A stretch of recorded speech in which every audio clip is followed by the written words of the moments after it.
Well, it's a dark and rainy Thursday morning, but here is 1 Peter 1:13.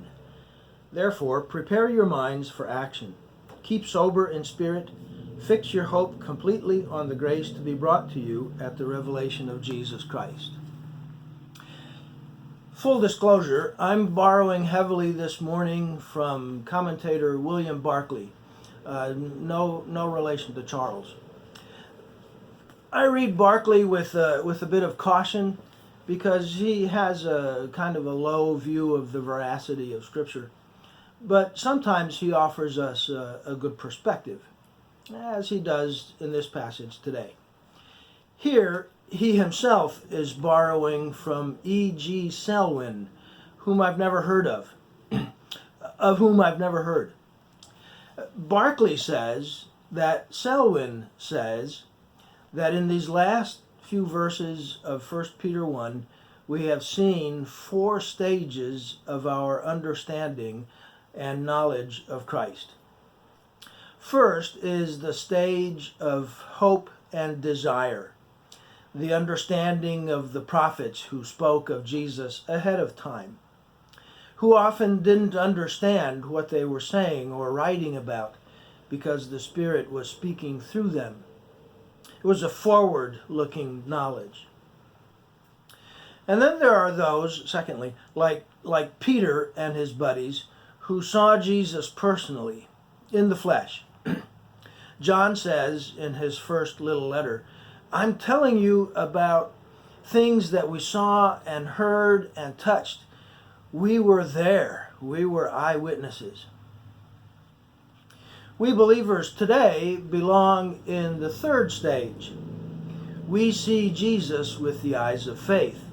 We have a backward-looking knowledge. And then we all belong to the fourth stage, what Selwyn calls the heavenly vision, or as Peter says in verse 13, the revelation of Jesus Christ. Now we see in a mirror dimly. Then we shall see face to face. And we shall see him as he is, and we shall be like him, for we shall see him as he is. Barclay closes this section of his commentary with a hymn. You can find it in your red hymn book on page 396. And here's a couple of stanzas of this nice hymn, written in late 1800s. Jesus, these eyes have never seen that radiant form of thine. The veil of sense hangs dark between thy blessed face and mine. I see thee not, I hear thee not, yet thou art often with me. And earth hath ne'er so dear a spot as where I meet with thee.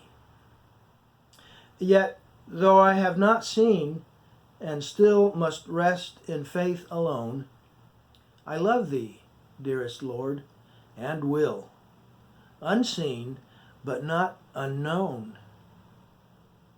When death these mortal eyes shall seal, and still this throbbing heart, the rending veil shall thee reveal, all glorious as thou art.